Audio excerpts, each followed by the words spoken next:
Thank you. That was beautiful. Appreciate it.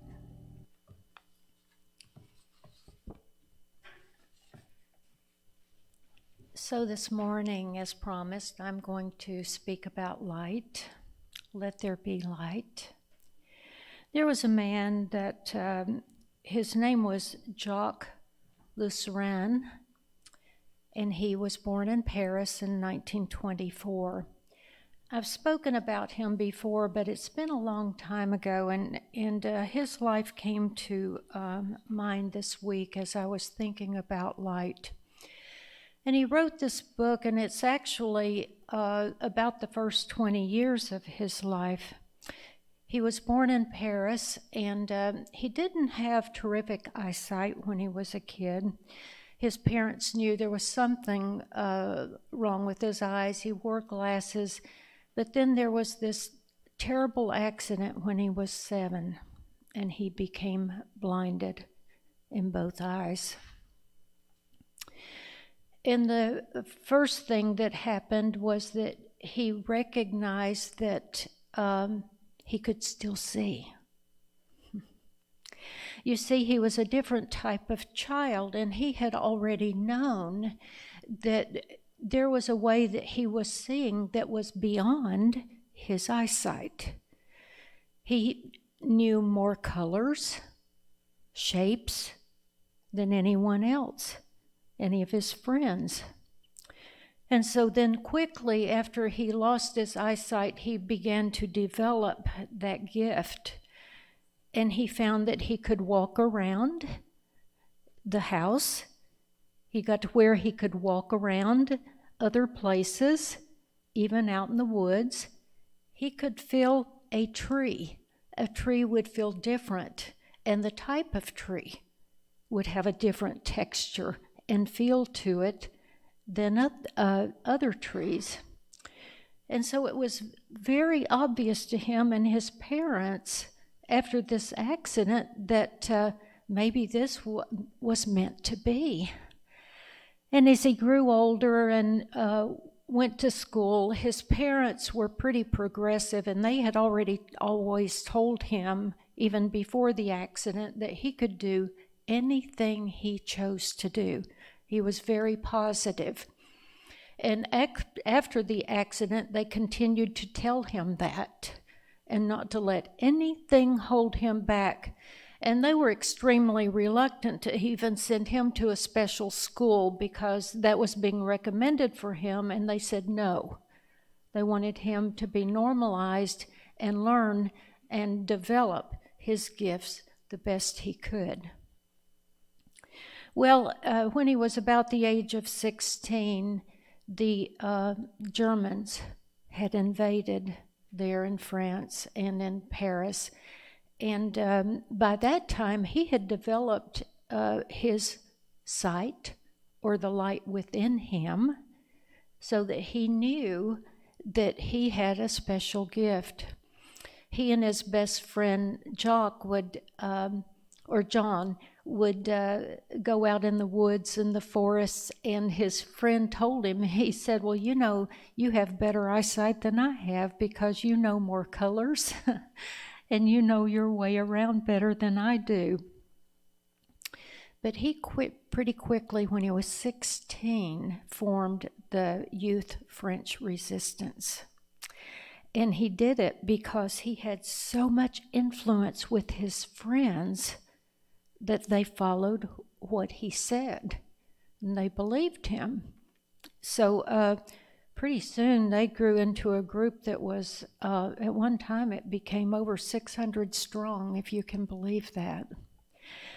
And now this is a time, remember, when people were in fear, and they should have been, because there was a lot to be afraid of at that time.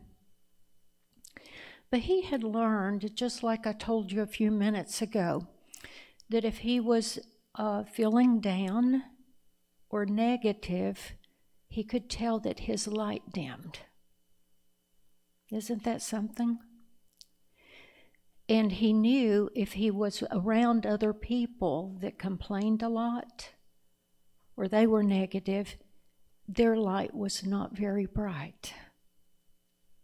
I think that's amazing too. So when he started this group, and it wasn't something he had intended to do, it was just that they got together and they continued growing until they became an underground French resistance. And at one point,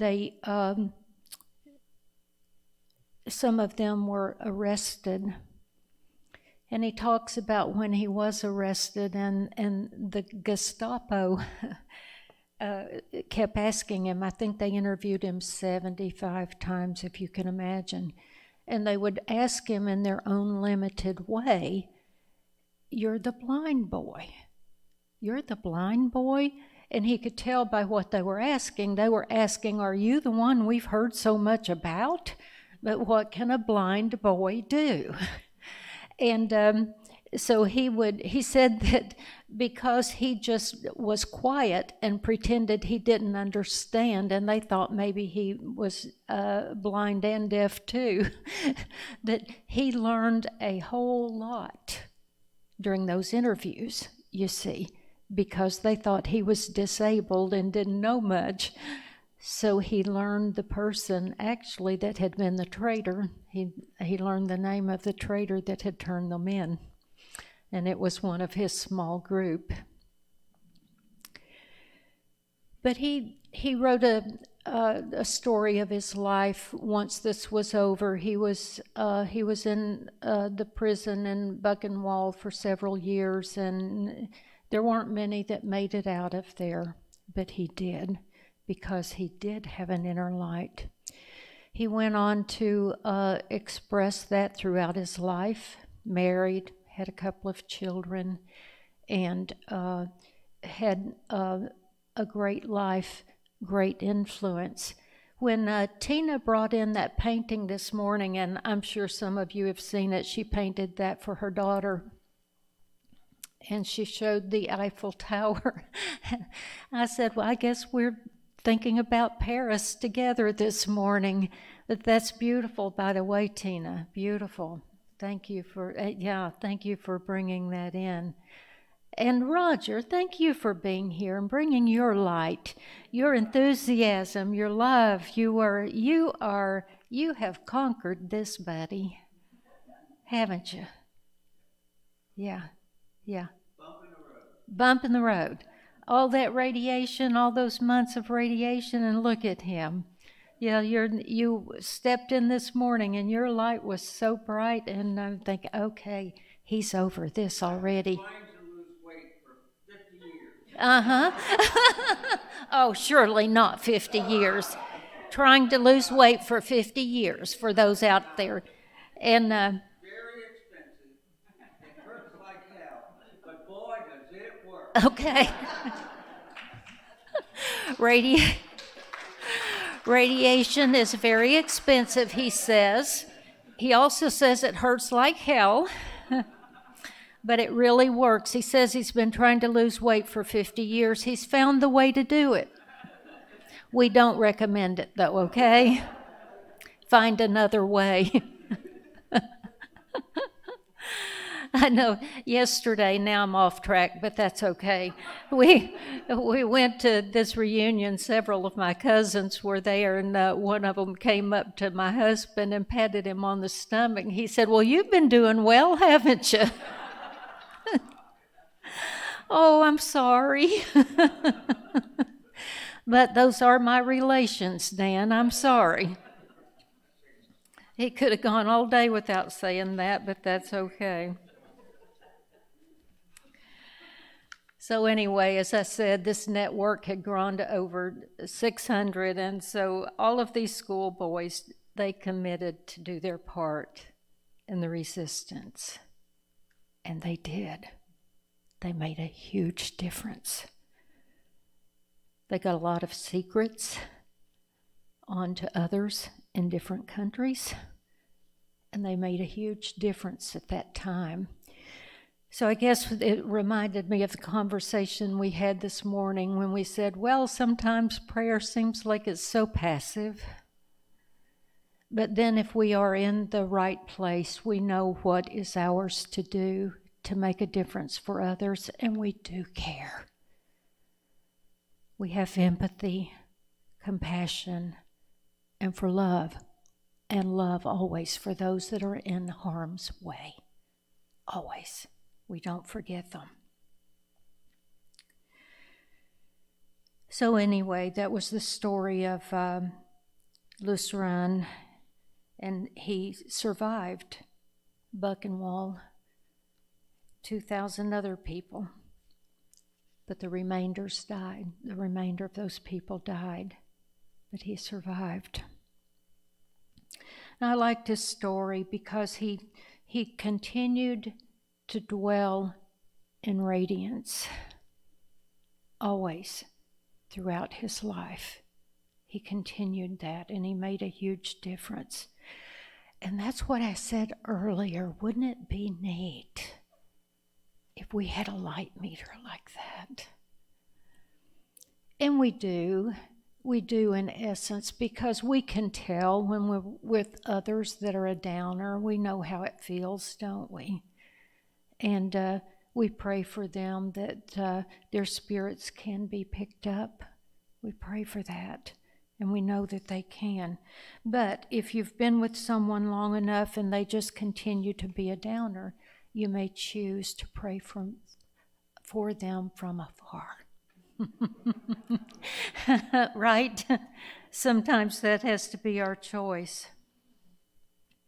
Charles Fillmore said, "I choose to be a demonstration of those principles of which I speak." Okay? So I think that's what's most important, and that's what we talk about a lot when we come here to Unity. It reminded me of another little story that I read about, and there was a man sitting at a red light, and he was behind a woman in the car ahead. And she was doing something else, not paying attention, so the light turned green. She just sat there and sat there. So he's yelling and screaming and throwing his hands up and doing, beating on the steering wheel. And so she still doesn't go with the second light. And so in a minute or so, a policeman came up and knocked on his window, and he says, so he rolls it down. He says, "What'd I do? I'm not doing anything. It's her." And he says, "Could I see your license and registration, please?" So he gives it to him and checks it out, and he comes back, and the man says, "Well, don't tell me I'm going to get a ticket for screaming and yelling in my own car. I didn't do anything wrong." He said, "Well, that's just the thing, sir." He said, I saw your bumper sticker, and you said, "I stand for peace." And so when I saw you in the car yelling and screaming and beating the steering wheel, I just assumed the car was stolen.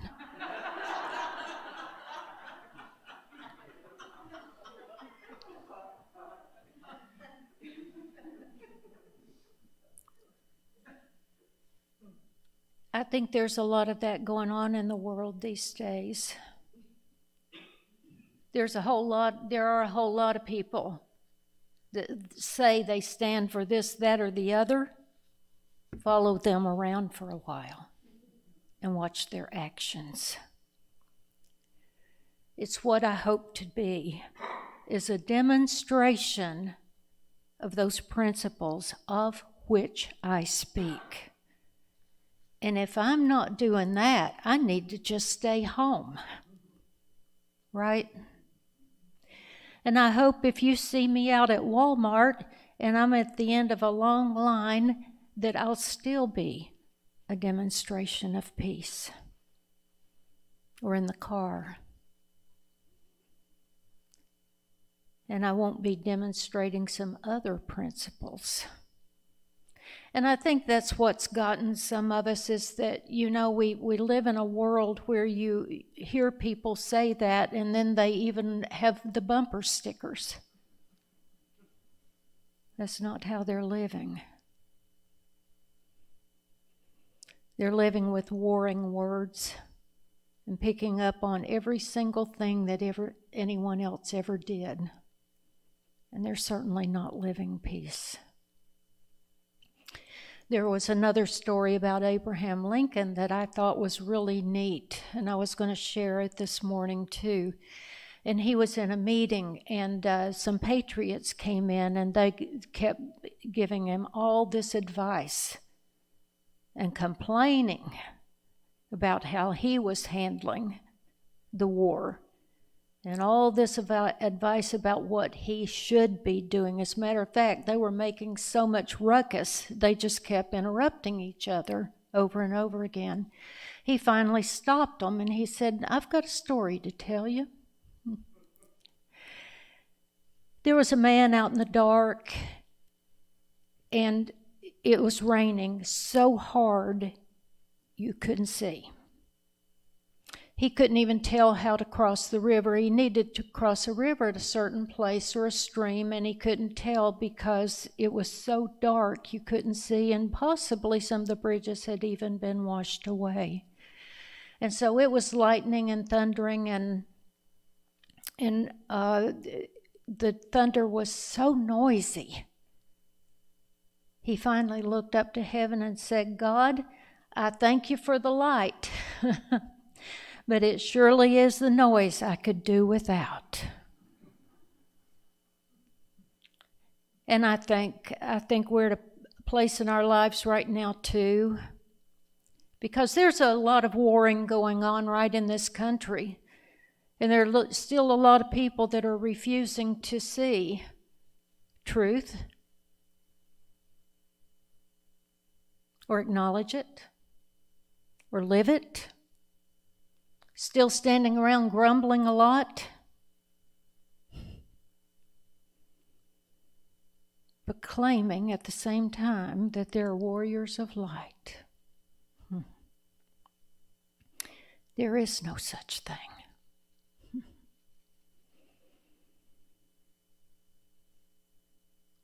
We either live peace or we don't. We either live our principles or we don't. And it was just like this young man, Jock, that could see the light. He could sense it. He could feel it. It's like that with you and me. And if we just keep trying to fall on old excuses, old this, that, and the other, because we're going to refuse to go with whatever light is being shown in the world today, I think we need to look in the mirror. I think that's the advice my husband gave somebody this morning. So many times we need to look in the mirror when we can't find peace. Look in the mirror. How can I spread light? How can I be light? How can I be a light on the path so that others can find their way in the dark? I can't change someone else's consciousness. I can't get into Putin's head. I can pray for him. He's the first one I prayed for. I can't change him, and nor will I. But I pray that others will see the light, and I pray that we will have peace on this earth during our lifetime. And I guess as I was thinking about this too, I was thinking that if we want to transform ourselves, we need to love more and gripe less. It reminded me of another little story, and then I'm going to finish after that because the children are going to come in and sing something for us. But we've all heard it, that same little story about the Cherokee man And his grandson comes to it, and the older man, the grandfather's talking about the two wolves that live within him. And the grandson wants to know which one then will be the one to show itself. Which one will be the one to demonstrate who you are? And he says, of course, it's the one I feed. So just a reminder this morning, if you're still feeding anger, hatred, revenge, resentment, one excuse after the other for why your light isn't shining brightly. I'm going to advise you, just like my husband did, look in the mirror. That's the only place you can make a change. That's the only place. And the more light you bring into the world, the more light there will be for others to follow your path. And as the one who came before us, Jesus said, you are a light. So this morning I encourage you to do that. And as you go out into the world this week, think about, how can I be a light instead of a downer? Every time you criticize, recognize that your light is getting dimmer. And ask yourself, how can I brighten it? I thank you so much for being here today, sharing your light with us, your joy, your enthusiasm, all of those wonderful things. And we're not being passive. We are sending our light, our prayers, our love out into the world. And we know it's making a difference. Thank you for your time.